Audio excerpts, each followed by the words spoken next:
찬양하라 내 영혼아, 찬양하라 내 영혼아, 온 마음과 정성 다하여 주 찬양하라.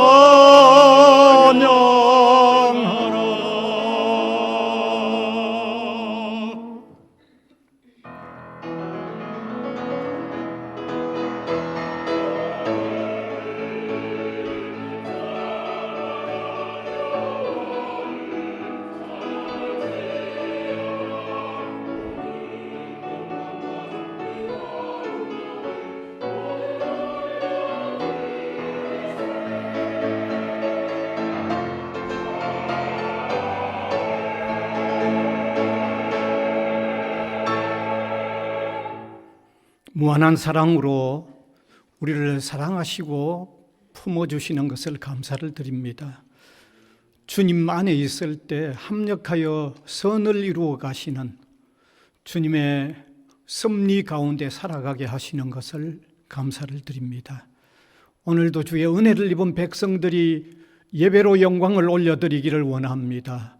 성령이여 우리를 사로잡으사 예배에 합당한 마음들 되게 하시고 신령과 진리로 예배하는 저희들 되게 하시옵소서.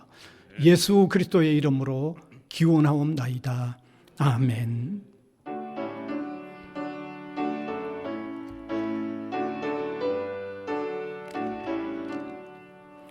복의 근원 강림하사 찬송하게 하소서.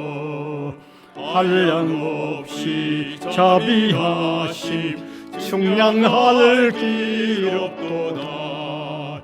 천사들의 찬송가를 내게 가르치소서. 구속하신 그 사랑을 항상 찬송합니다. 주의 크신 도움받아 이때까지 왔으니 이와 같이 천국에도 이르기를 바라네. 하나님의 품을 떠나 죄에 빠진 우리를 예수 구원하시려고 보혈 흘려주셨네. 주의 귀한 은혜 받고 일생 빚진 자 되네. 주의 은혜 사슬 대사 나를 주께 매소서. 우리 마음은 연약하여 범죄하기 쉬우네. 하나님이 받으시고 천국에 넣으시소서. 아멘.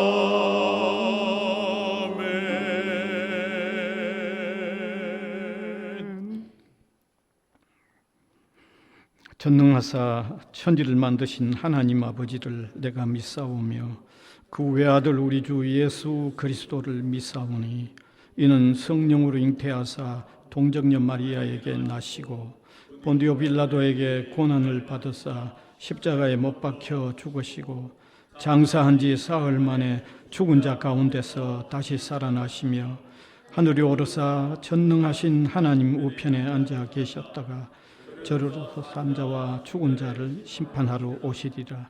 성령을 믿사오며 거룩한 공회와 성도가 서로 교통하는 것과 죄를 사하여 주시는 것과 몸이 다시 사는 것과 영원히 사는 것을 믿사옵나이다. 아멘.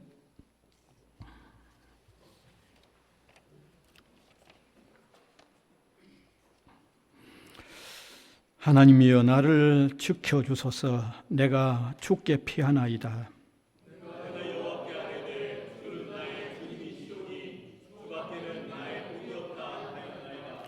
땅에 있는 성도들은 존귀한 자들이니 나의 모든 즐거움이 그들에게 있도다. 당신에게 입을 나는 그들이 드리는 피의 전제를 드리지 아니하며 여호와는 나의 산업과 나의 잔의 소득이시니 나의 분깃을 지키시나이다.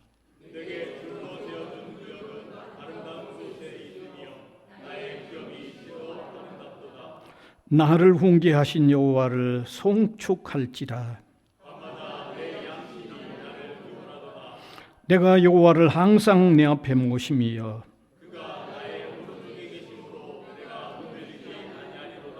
아멘.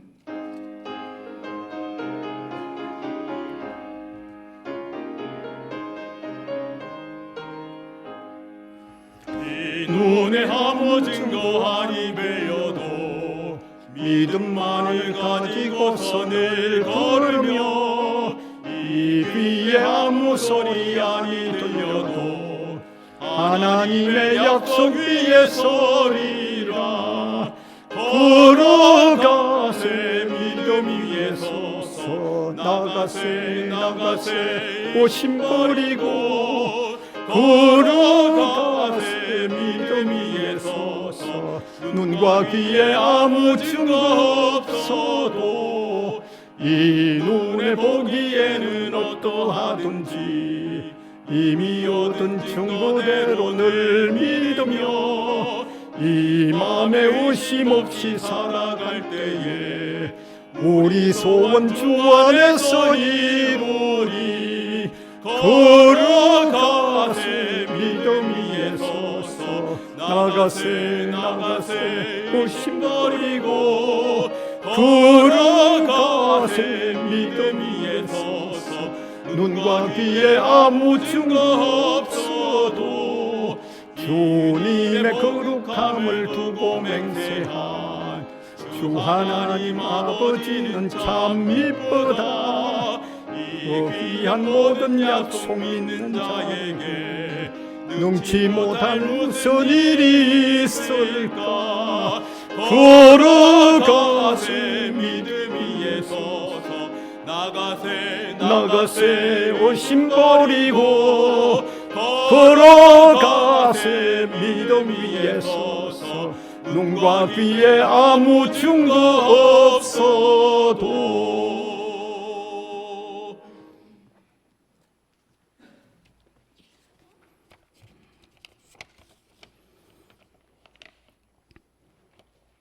창세전에 그리스도 안에서 우리를 택하사 아버지의 기쁘신 뜻대로 우리를 예수 그리스도로 말미암아 아버지의 자녀가 되게 하시고 이 시간 예배자로 불러주시니 그 크신 풍성함을 생각하며 감사와 영광을 올려드립니다. 긍휼이 풍성하신 하나님 아버지, 이 시간 우리의 모습을 돌아볼 때 베풀어 주신 구원의 은혜와 감격으로 사는 삶이 아니라 오히려 세상의 염려와 육신의 정욕과 안목의 정욕과 이생의 자랑을 쫓아 살았던 우리의 삶을 되돌아봅니다. 하나님 아버지께서 구하시는 예배는 상한 심령이라 하셨사오니 우리가 이 시간 죄를 통회하는 마음으로 기도드리니 우리 속에 정결한 마음을 창조하시고 정직한 영을 새롭게 하여 주시옵소서. 예수님께서 걸으신 십자가 고난의 길을 우리도 함께 걷게 하여 주시고 삶 가운데 주님과 함께 받는 지금의 고난이 장차 우리가 받을 영광과 좋게 비교가 될 수 없음을 굳게 믿게 하여 주시옵소서. 우리의 본분이 아버지를 경외하고 아버지의 말씀을 지키는 것이 되게 하여 주시옵고 아버지를 영화롭게 하고 영원토록 아버지로 말미암아 즐거워하는 삶이 되게 하여 주시옵소서. 예수님께서 오시는 것은 섬김을 받으려 함이 아니라 도리어 섬기려 하고 자기 목숨을 많은 사람의 대속물로 주려 하심이라 하셨사오니 우리가 무엇을 하든지 말에나 일에나 다 예수님의 이름으로 행하여 아버지께 드리는 감사가 넘치게 하여 주시옵소서. 주 안에서 항상 기뻐하고 아무것도 염려하지 말고 오직 모든 일에 기도와 간구로 우리가 구할 것을 감사함으로 쉼없이 아버지께 기도드리는 삶이 되게 하여 주시옵소서. 우리 교회의 작년 소그룹 성경 공부와 새신자 교육을 통하여 성도들이 말씀 가운데 하나가 되며 깊이 있는 나눔과 사귐을 통하여 주님의 사랑의 띠로 하나가 되게 하여 주시옵소서. 주일학교와 성지고 고등부, 대학부, 그리고 홈선교회와 열방선교회의 각 기관이 세우신 목적에 합당하게 성장되기를 원합니다. 예배와 말씀으로 자녀들을 성장하게 하여 주시옵고, 각 선교회가 선교에 헌신하여 하나님의 나라와 영광을 위하여 귀하게 쓰임받도록 인도하여 주시옵소서. 하나님 아버지, 우리 성지학원과 산하의 학교들이 어려운 교육 환경 가운데서도 서로 단합하고 격려하며 서로 지혜와 힘을 모아 직면한 모든 어려움을 슬기롭게 극복할 수 있도록 도와주시옵소서. 우리 대학의 1학년 학생들이 자유전공자를 통하여 자신의 적성에 맞는 전공을 선택하도록 도와주시고, 우리 대학이 최상의 교육과 행정으로 학생들이 부족함이 없는 환경에서 공부할 수 있도록 인도하여 주시옵소서. 기도와 말씀 가운데 학업에 전념함으로 대학 진학을 준비하는 고등학생들이 되게 하여 주시옵고, 취업과 군입대, 해외 연수, 휴학 등 모든 대학 생활의 결정들을 하나님께 기도드리는 가운데 대학생들이 결정할 수 있도록 도와주시옵소서. 하나님 아버지, 인간의 욕심으로 인한 전쟁으로 말미암아 무모한 살상이 없게 하시고 전쟁의 상처와 아픔이 속히 회복되고 평화와 사랑이 넘치는 곳으로 변화되는 은혜를 베풀어 주시옵소서. 지난 4월 10일 총선으로 선출된 국회의원들이 자신의 공약을 성실히 시행하며 현 정부와 더불어 민생과 국정의 안정에 힘쓰도록 인도하여 주시옵소서. 오늘 예배를 섬기는 자들의 헌신을 기억하여 주시옵고, 말씀을 전하시는 담임 목사님을 성령께서 강하게 붙들어 주시옵소서. 전해지는 말씀을 통하여 모든 환난 가운데 풍성한 하나님의 은혜를 누리는 시간이 되게 하여 주시옵소서. 예수 그리스도 이름으로 기도드립니다. 아멘.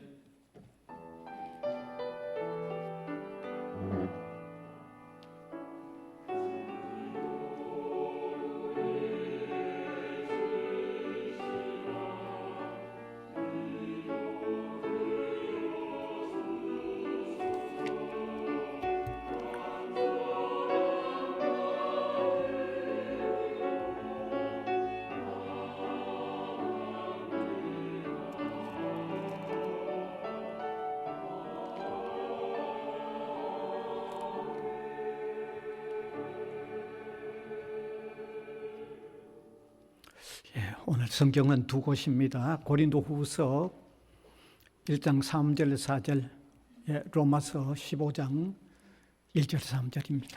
먼저 고린도후서 1장 3절과 4절, 제가 한 절 우리 회중기 읽겠습니다. 찬송하리로다. 그는 우리 주 예수 그리스도의 하나님이시여 자비의 아버지시여 모든 위로의 하나님이시며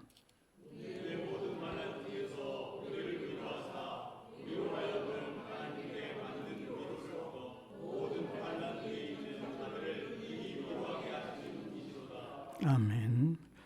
로마서 15장 1절에서 3절 또 교독해서 읽습니다. 믿음이 강한 우리는 마땅히 믿음이 약한 자의 약점을 담당하고 자기를 기쁘게 하지 아니할 것이라.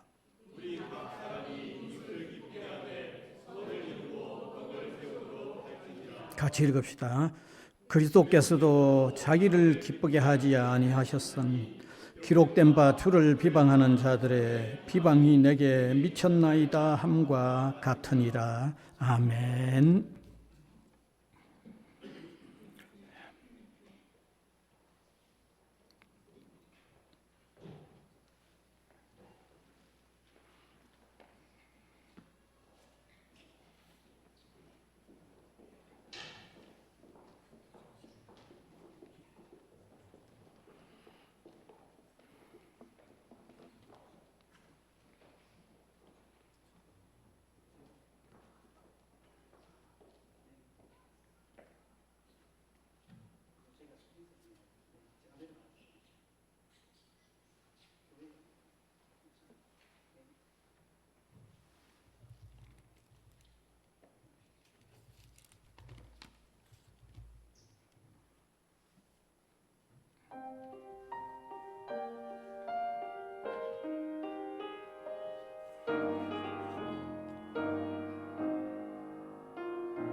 아멘.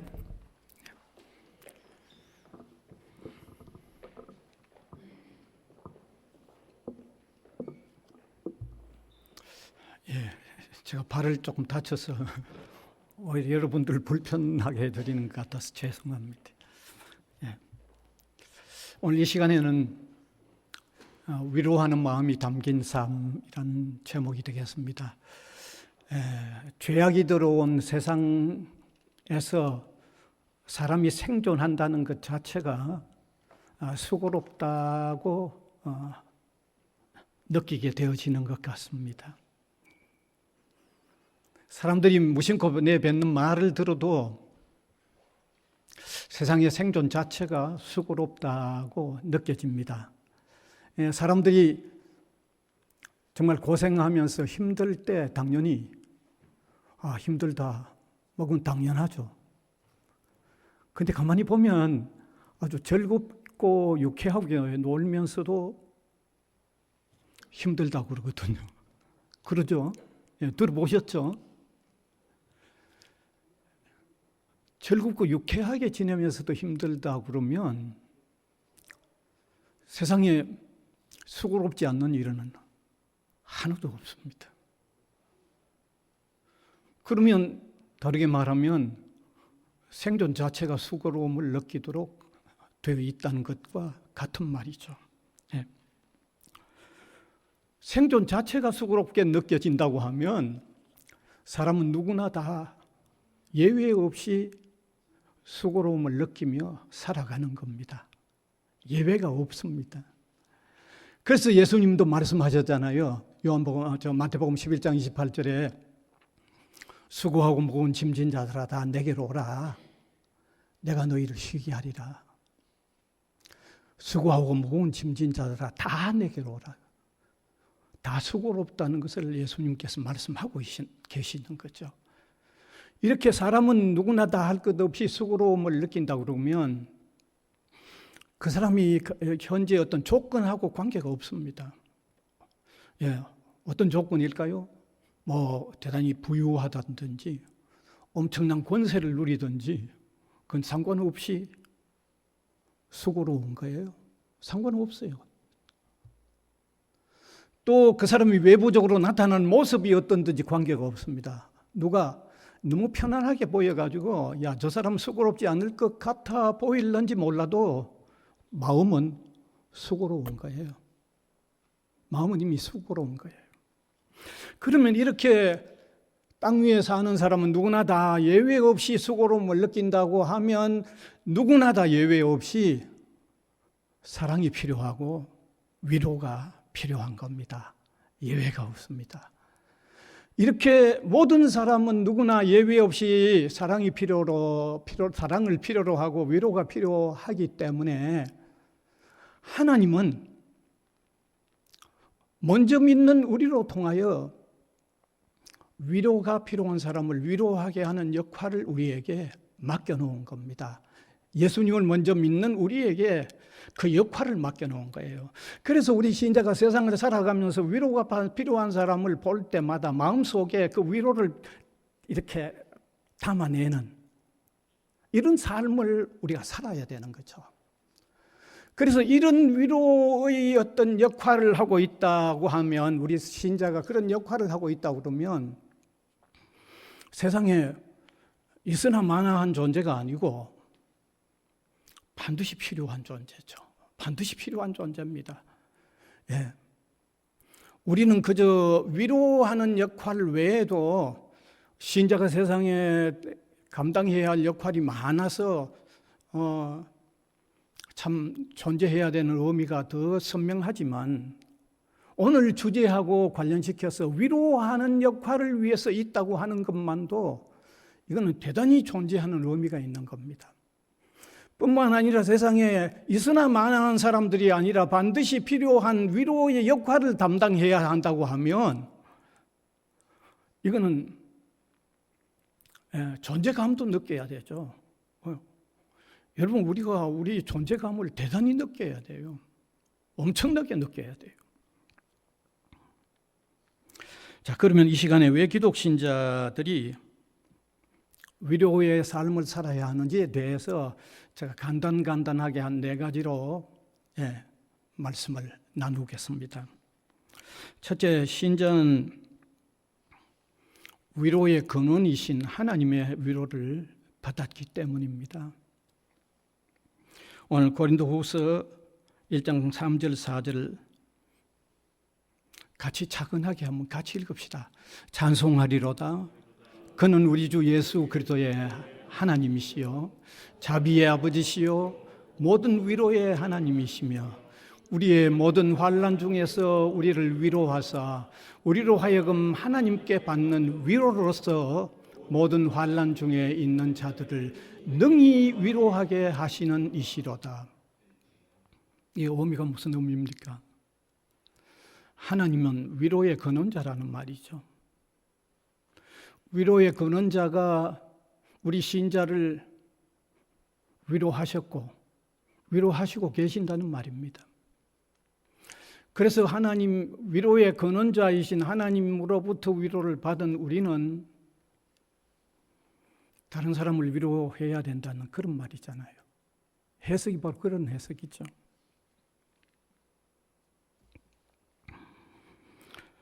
여기 하나님께서 우리를 위로하셨다고 할 때 2가지 의미인데, 하나는 이미 위로하셨다는 것하고 지금도 위로하시고 계신다는 게 같이 들어 있습니다. 이미 우리를 위로하셨다는 말은 어떤 의미입니까? 우리를 구원해 주신 것을 얘기한 거예요. 우리가 하나님으로부터 구원을 받았다는 것은 위로의 원천에 연결이 되어졌다는 말입니다. 우리가 받은 구원은 하나님의 위로의 원천에 연결이 되어 있어요. 원천에. 무슨 지류의 연결이 아니라 원천에. 그 다음에 지금도 우리를 위로하신다는 것은 말씀과 성령으로 통하여 계속하여 우리 상한 심령을 치유해 가시는 일을 하나님은 계속 지금도 하십니다. 지금도 계속 하십니다. 그래서 우리가 성령의 온전한 지배를 받으면요, 지금도 위로하시는 하나님의 무한한 위로를 지금도 느끼게 되어 있어요. 세상이 줄 수 없는, 하나님만 우리에게 줄 수 있는 엄청난 위로를 우리가 받으면서 살아가는 거예요. 원천에는 이미 과거에 믿을 때 연결이 됐고, 이렇게 기독 신자는 위로의 근원이신 하나님의 위로의 원천에 연결이 되어 있을 뿐만 아니라 계속해서 위로를 받고 있습니다. 그래서 하나님은 우리가 위로의 삶을 살도록 아주 강력한, 그러면서도 자연스러운 동기부여를 해놓은 거예요.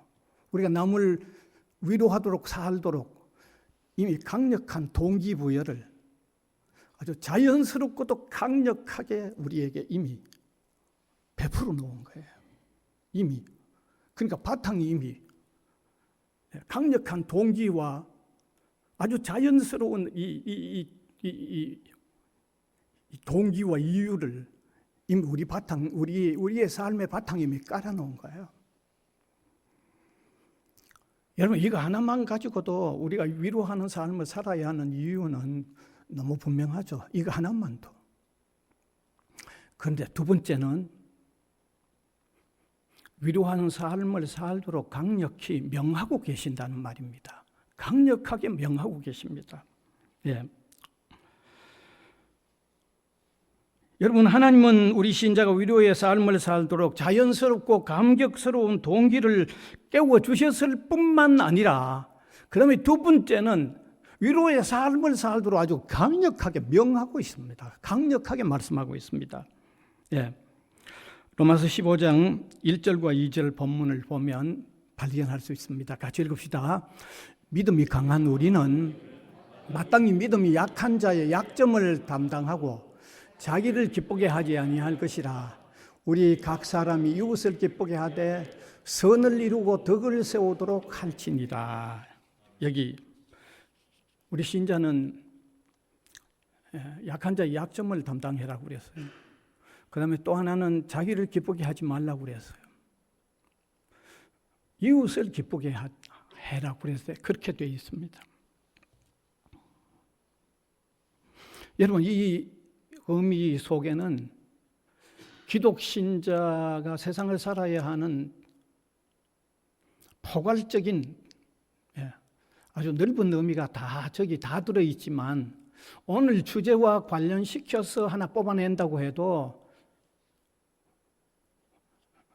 위로하는 삶을 살아야 된다고 하는 주제가 저기 아주 굵직하게 담겨 있습니다. 아주 어마어마하게 굵직하게 담겨 있는 겁니다. 저기. 예.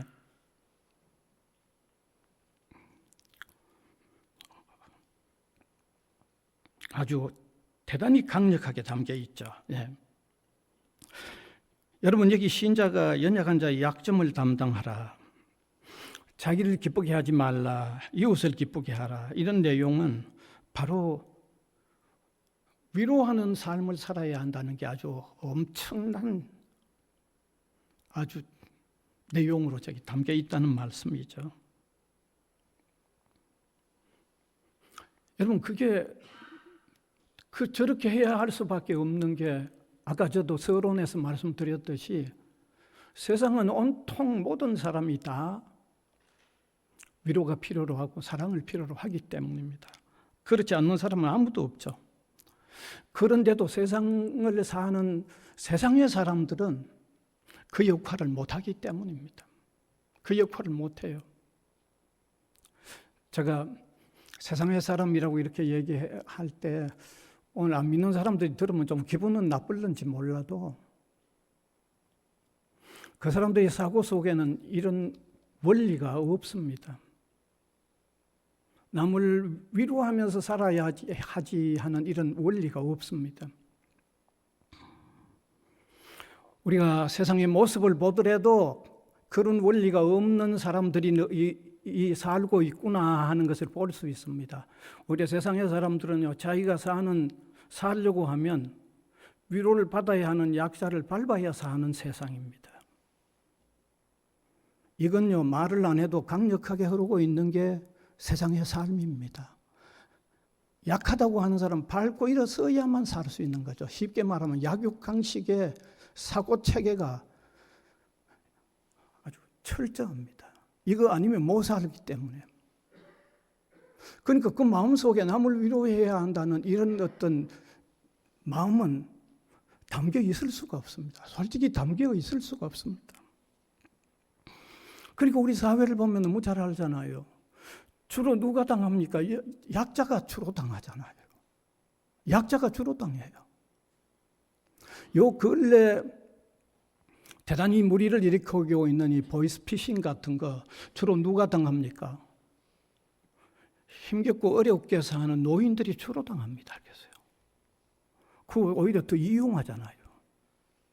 위로가 필요한 그 사람들 도로 오히려 이용하죠. 얼마 전입니다. 신문에 난 기사입니다. 한 경찰관이 돈을 잃어버렸다는 한 여인을 만나서 자기가 해결해 주겠다고 해놓고는 그 가정을 완전히 파탄을 내버렸잖아요. 신문에 났잖아요. 오히려 이용하잖아요. 이용합니다. 분명히 세상은 약자를 더 괴롭히고 이용하는 흐름으로 이루어진 것, 이거는 아무도 부인하지 못할 겁니다. 아무도 부인 못합니다.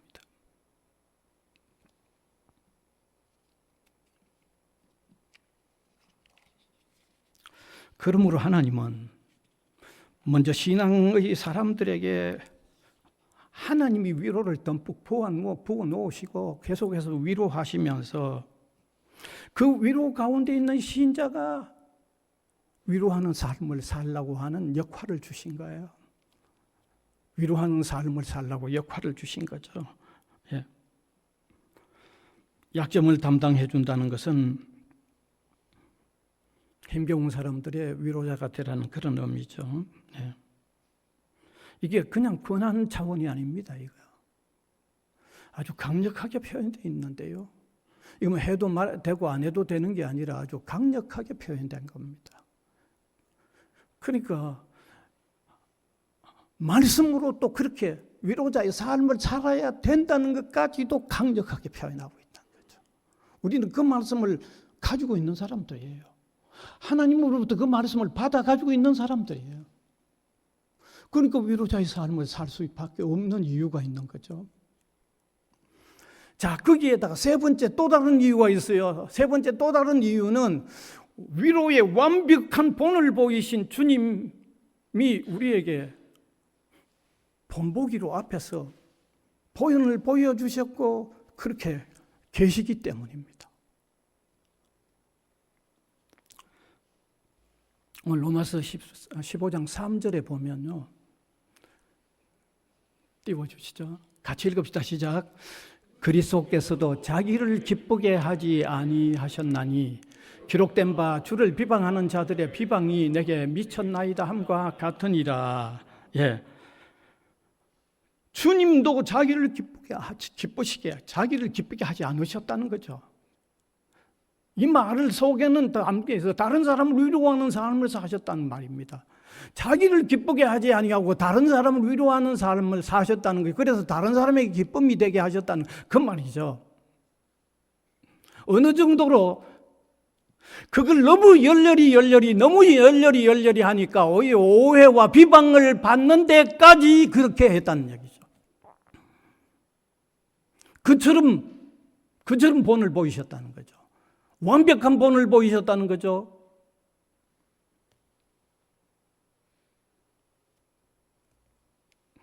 그래서 신자는요, 그처럼 완벽한 본을 보이신 예수님을 따라서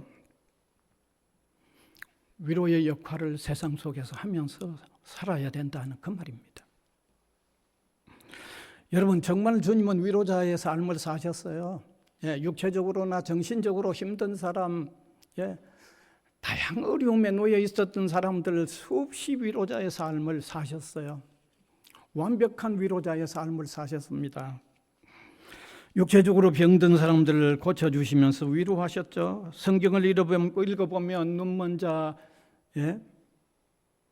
다리 저는 자, 제가 또 여기 속하네요. 손 마른 자, 나병 환자, 반신불수, 이루 말할 수 없는 여러 질병에 있는 사람들을 고쳐주시고 위로가 되게 하셨죠. 정신적으로도 마찬가지죠. 귀신 들린 자, 사탄의 지배를 받는 사람들, 죄로 통하여 그 괴로움 중에 있던 사람들을 사죄하면서 위로하셨죠. 가늠하다가 현장에서 발각이 되어 잡혀왔던 여인을 용서하여 주시고 위로하여 보내셨습니다. 세상 사람의 만족이 없어서 헤매던 여인은, 수가성 우물가에서 만난 여인, 이미 과거에 남편이 5이나 있었다고 그랬어요. 지금도 다른 남자가 지금 있다고 그러면 6명이네요. 다른 남자가 있다고 그래요. 그래도 만족할 수 없는 여인을 우물가에서 만나서 내가 주는 물은 영원히 목마르지 않다고 하는 복음을 주시면서 위로하셨죠. 위로하셨잖아요. 돈도 많고 권세도 권력도 높았지만 무한히 고독한 한 사람이 있었어요. 삭개오였습니다. 세리장이었죠. 동족 유대인에게 많은 세금을 뜯어내 가지고 로마에 바치고 일부를 착복해 먹는 용납 안 되는 인간이잖아요. 그러니까 돈도 있고 권세도 있었죠. 그런데 그 인간을 누가 상대해 주겠어요? 외로웠던 거죠. 주님은 그를 만나서 새로운 삶을 살도록 해 주셨고, 그의 새로운 삶에는 그가 돈이 많았을 때, 권력이 있었을 그 어느 때와도 비교할 수 없는 무한한 위로 가운데 살게 해 주셨던 분이 주님이십니다.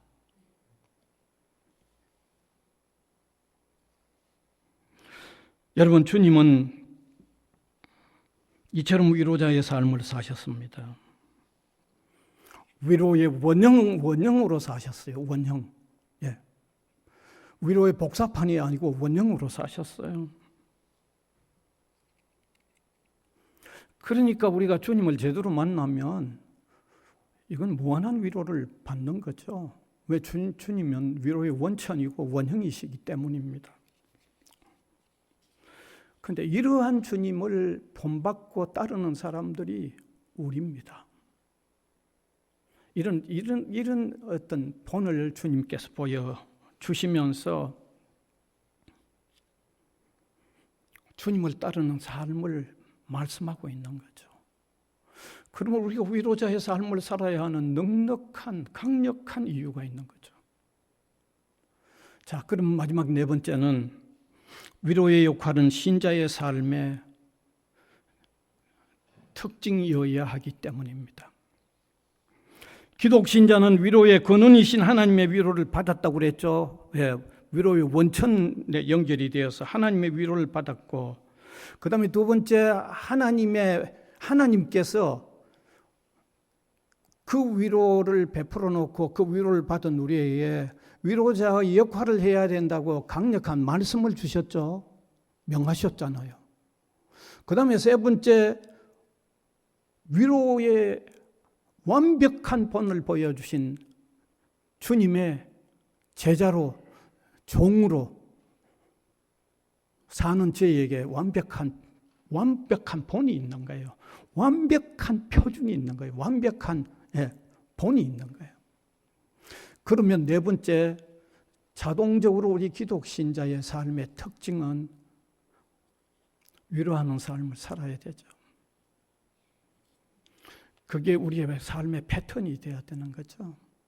그게 우리가 나타내야 할 색깔이어야 돼요. 우리의 삶에서 표현되어야 할 색깔이 되어야 되는 거예요. 그게 피할 수 없잖아요. 그게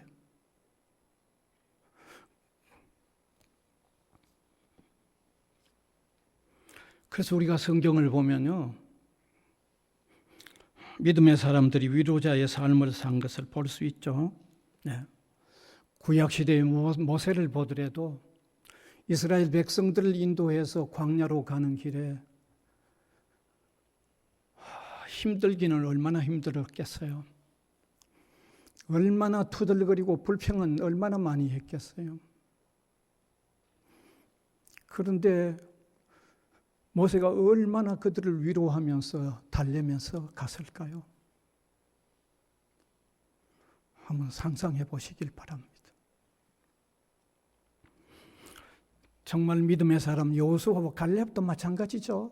네.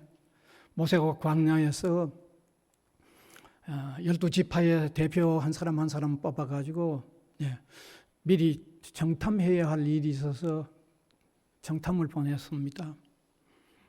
돌아온 사람들의 보고가 두 가지로 다르게 나타났습니다. 10사람 한 그룹의 보고는 백성들을 완전히 실망시키고 낙담시키는 보고를 했습니다.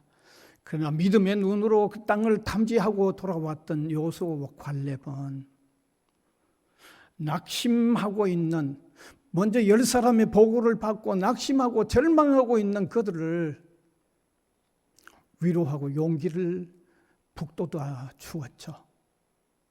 다르죠. 여러분, 신약 성경 사도행전 27장 24절에 보면 바울이 엄청난 위로자의 역할을 하는 한 장면을 볼 수 있습니다. 바울은 복음을 전하다가 죄 없는 죄수로서 감금이 됐죠. 사실 바울을 다 내보내주려고 합니다. 근데 바울이 자청해서 나는 로마 황제에 가서 앞에서 재판받겠다고 자청했습니다. 본인이 자청하니까 어쩔 수 없잖아요. 그래서 바울을 태우고 가는 배가 로마로 가는데 배를 또 타고 건너야 할 부분이 많잖아요.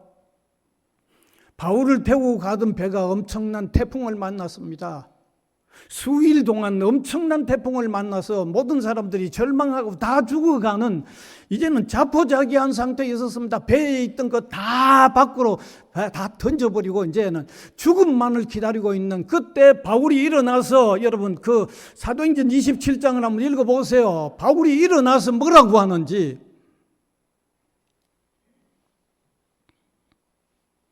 여러분 안심하십시오.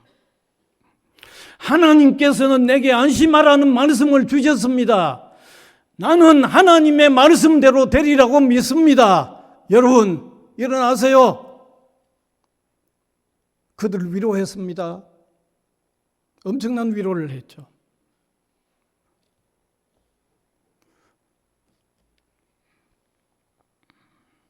뿐만 아니라 감옥은 바울은 자신이 감옥에 있으면서 감옥 안에서조차도 하나님의 위로로 통하여 기뻐하면서 감옥 밖에 있는 사람들에게 위로를 하고 있죠. 내가 기뻐하노니 너희도 기뻐하라고, 기뻐하라, 기뻐하라는 말을 계속하고 있는데 그 위로를 전하는 거죠. 우리나라가 과거에 일제의 압제 아래 있을 때 신사참배를 거부하다가 감옥에 들어갔던 목사님들 중에 자신이 감옥에 있으면서 감옥 밖에 있는 성도들을 위로하는 거예요. 이렇게 믿음의 사람들이 위로자의 역할을 하고 있는 거죠. 했죠. 왜냐하면 이게 기독신자의 삶의 특징이어야 하기 때문입니다. 이게 기독신자의 삶의 패턴이고 기독신자의 삶의 색깔이어야 하기 때문입니다. 이제 말씀을 마무리합니다. 혹시 아직도 그리스도 안에 들어오지 못하신 분이 여기 계신다고 하면 그리스도 안에 들어오세요. 세상이 줄 수 없는 위로를 진정으로 영접하면요, 받습니다. 어찌 하나님의 위로와 세상의 무슨 위로를 비교할 수 있을까요? 그 위로를 받으면 세상에 있으나 마나한 존재가 아닙니다. 세상에 너무 소중한 고귀한 역할을 감당하게 되는, 정말 뭐라고 할까요? 자존감이 넘치는 거죠. 그리스도 안에 들어오시길 바랍니다. 이미 그리스도 안에 들어온 사람들은 이 자신이 가지고 있는 독특한 이 특징을 세상 속에서 정말 흘러보낼 수 있도록 기도하면서 저와 여러분 더 많이 노력합시다. 세상이 온 천지가 다 위로가 필요로 한 온 천지입니다. 뿐만 아니라 세상 가면 갈수록 더 삭막해져서 더 위로가 필요한 온 천지가 되고 맙니다. 그런데 우리가 위로자의 독특한 이 특징을 나타낼 뿐만 아니라 우리가 위로자로서의 색깔을 이 세상 세계 속에 흘러보내서 그래도 조금 더 다른, 조금이라도 더 온화해져 가는, 뿐만 아니라 그런 우리의 역할들을 보면서 사람들이 하나님을 깨닫고 주님에게로 돌아올 수 있는 이런 믿음의 삶을 사는 저와 여러분이 될 수 있기를 간절히 바랍니다. 은혜의 주님 감사를 드립니다. 이 시간도 위로자의 삶을 살아야 하는 이 소중한 주님의 말씀을 함께 풀어 나누었습니다. 성령님이여 말씀 앞에 우리 자신들을 살피는 기회가 되게 하시고 말씀 속에 더 깊이 들어가고 말씀 붙잡고 행하는 여기 우리들만 아니라 온 세계에 먼저 믿는 모든 주님의 백성들이 되도록 은혜를 두하여 주시옵소서. 예수 그리스도의 이름으로 기도하옵나이다. 아멘.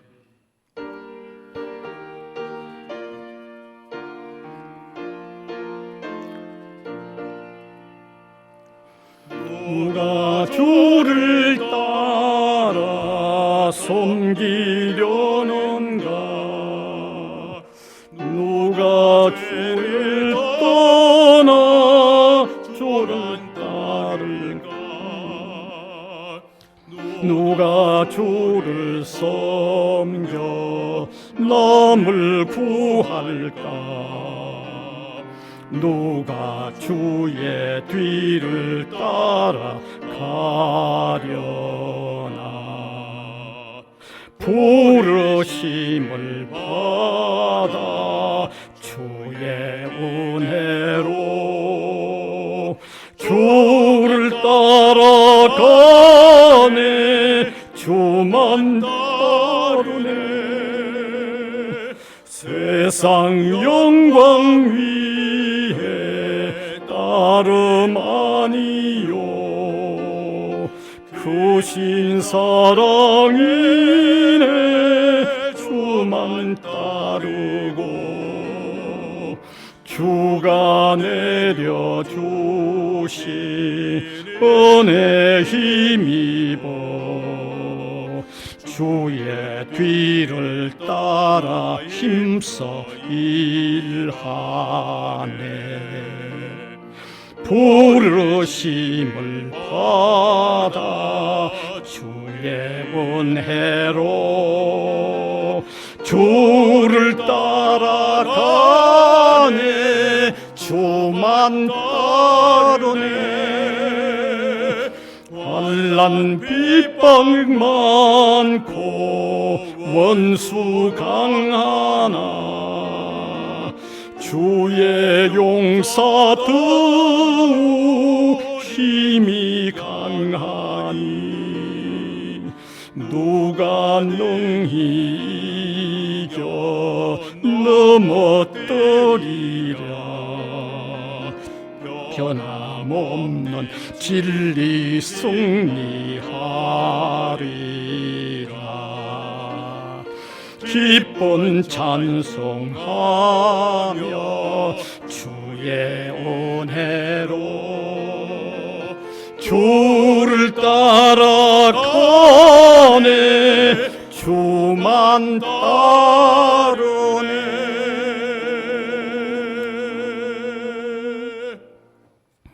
은혜의 주님 감사를 드립니다. 삭막한 세상 그 속에 한없이 시달렸던 저희들, 우리가 주님을 섬기는 최고의 표현인 이 예배의 자리에 원한 위로가 있게 하시고 그 위로를 펼치는 저희들 되게 하시고 힘을 얻을 수 있도록 이 시간도 은혜를 우리에게 쏟아부어 주시기를 원하옵고 바랍니다. 사랑하는 주님, 성도들이 살아갈 때 자신의 개인의 어떤 영리가 아니라 그리스도의 사랑을 펼치는 데 필요한 많은 물질도 필요하고 힘도 필요하고 지혜도 필요합니다. 위로 하나님으로부터 주어지는 은총 속에서 사는 저희들이 되게 하여 주시옵소서. 이 시간도 드려진 이 물질이 복음 전파에 소중하게 쓰여지도록 주님이 함께하여 주시옵소서. 우리 성지학원 위에 주님이 베푸시는 은혜가 날마다 새롭도록 도와주시고 인도하여 주옵소서. 병고로 고생하시는 분들이 있다고 하면 강한 회복을 주시고 할렐루야 여호와를 송축합니다라고 하며 힘껏 뛰는 자리에까지 회복되도록 하나님이 함께하여 주시옵소서. 감사를 드리옵고 예수 그리스도의 이름으로 기도하옵나이다. 아멘.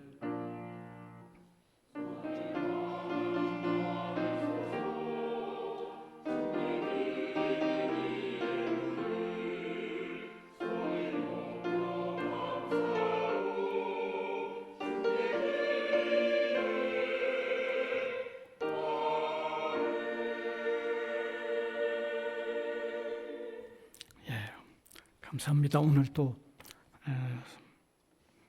우리 새로운 분이 한 분, 우리 학생 같아요. 김동혁 신재철 목사님이 아마 인도에 오신 것 같습니다. 앞으로 나오시면 참 좋겠습니다. 반갑습니다.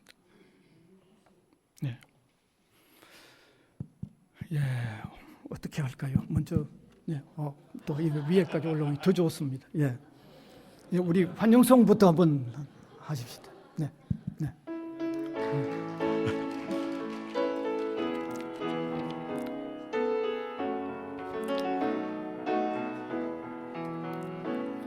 너는 시냇가에 심은 나무라 하나님의 사랑 아래 믿음 뿌리 내리고 주의 뜻대로 항상 사세요. 마이크 주셔서 나오시게 된 동기든지 아니면 자기 소개라도 한번 해주시면 좋겠습니다. 여러분 안녕하세요. 저는 부산외국어대학교에서 아랍어를 전공하고 있는 2학년 김동현 학생이라고 합니다. 만나서 반갑습니다. 아랍어로 해도 됩니다. 아직은 그렇게까지. 제가 여기 온 동기는 제가 그 학교에서 그 교양 과목으로 현대인과 성서라는 과목을 듣고 있는데 신재철 교수님의 전도로 오게 되었습니다. 반갑습니다. 또 옆으로 넘겨주요. 여기 오늘 이 새신자 소개가 없는데 본인이 소개 직접 해주시면 되죠. 안녕하세요. 상담심리학과 22학번 최수희입니다.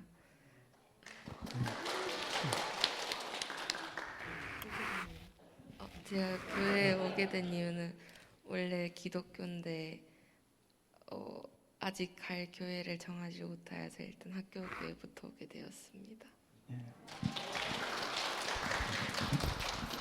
성함이 최소희. 안녕하십니까. 저는 항공서비스학과 유이수입니다. 처음에는 오면 좀 이렇게 서먹서먹하기도 하고 또 모르는 것도 많지만 계속 나오시면 친숙해지고 또 계속 알아가고 그렇습니다. 자, 작은 선물이지만 또 선물도 하나씩 또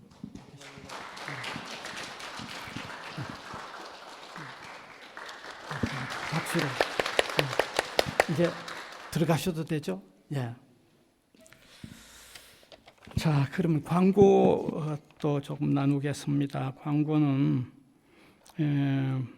수요 예배는 4시 30분까지 되어있고 그다음에 오늘은 1시부터 선교회 원례회가 있습니다. 1층에서 홈 선교회, 열방 선교회 많이 참석하시길 바랍니다. 그다음에 원래 임직식이 4월 28일로 했는데 제가 조금 발을 조금 다침으로 해가지고 좀 연장을 했는데 갑자기 그렇다고 다음 주일 하기도 조금 그래서 빨리 조금 정하는 대로 다음 달이라도 그렇게 시행하겠습니다. 임직 받으시는 분들한테 대단히 죄송합니다. 제가 나중에 한턱 쏘겠습니다. 어쩔 수 없죠. 그분들한테는 제가 날짜가 뒤쪽으로 연장이 됐으니까. 그 다음에 식권 받으셔서 식당으로 가시면 되고요. 다른 거 하나 더 있는 광고는 새가족부에서 공지해 주시는 사항입니다. 우리 부산외대대학교에 처음 오시거나 오랜만에 방문하셨던 분, 아주 오랜만에 오셨던 분은 바로 이 대상이 되죠. 마치고 다가와 함께 편안한 나눔의 장을 가진다고 합니다. 그래서 오후 1시부터 40분간 교회 2층 제204호에서 매주 모임을 가집니다. 이건 언제든지 새로 오시는 분은 들어오셔서 5주 지나면 되고 들어오셔서 5주 되면 되니까 언제든지 새로 오신 분은 거기 참여할 수 있다는 걸 알려드립니다. 동시에 점심 식사 후에 새가족부에 새로 오시는 분들은 40분 정도 편안한 나눔의 시간, 다과를 나누면서 아주 편안한 좋은 시간을 가질 겁니다. 특별히 이 일을 위해서 수고하시는 우리 새가족 섬김의 분들이 계십니다. 한번 일어서서 앞으로 한번 나와주시면 좋겠다고 그러네요. 네, 제가 부르면요, 김윤희 전도사님, 정용각 피택 장로님, 이문희 권사님, 장상경 집사님 한번 자리에 일어나셔서 새가족부를 담당하시는 분들이라는 얼굴을 한번 충분히 보이시길 바랍니다. 아주 환한 얼굴들을 한번 보이시면 더 좋습니다. 그 다음에 오늘 새가족으로 오셨던 분들은 그냥 식당으로 가지 마시고 오늘 이게 소개된 이 분들을 만나셔서 이분들로부터 식권도 받고 또 식당에 갈 때도 안내를 받아서 꼭 그렇게 가시면 좋겠습니다. 그 다음에 그 받으셨던 명찰은 나중에 이 섬김이 분들에게 돌려주시면 되겠습니다.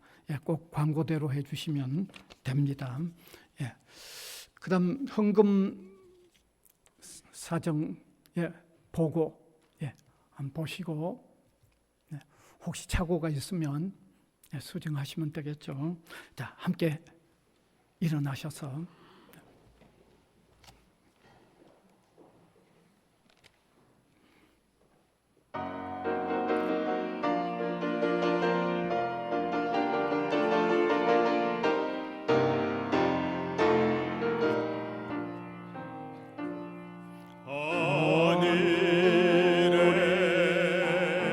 계신 아버지 이름 거룩하사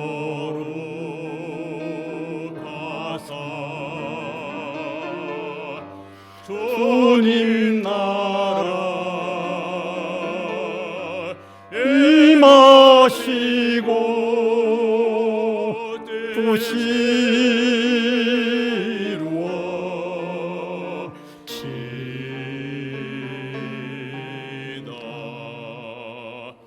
일용할 양식 주시고 우리 둘의 큰 죄 다 용서하옵시고 또 시험에 들게 마시고 악에서 구원하소서. 되게 주의 나라 주의 권세 주의 영광 영원히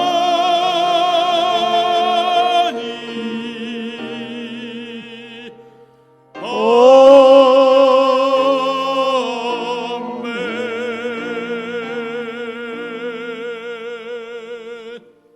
우리 주 예수 그리스도의 은혜와 하나님 아버지의 무한하신 사랑하심과 성령님의 감화, 감동, 교통하심이 예배로 영광을 올려드리는 주님의 백성들을 각 사람 위에와 복음을 위하여 세워진 이 기관 위에 항상 함께 있을지어다.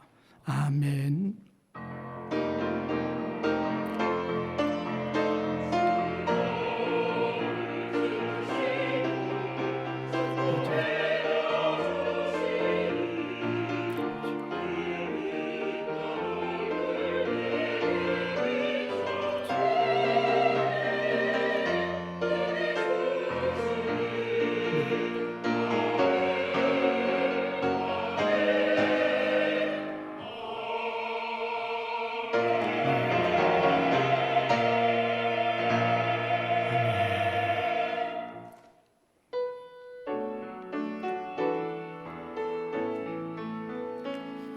감사라 내 영혼아 감사하라 내 영혼아 온 마음과 정성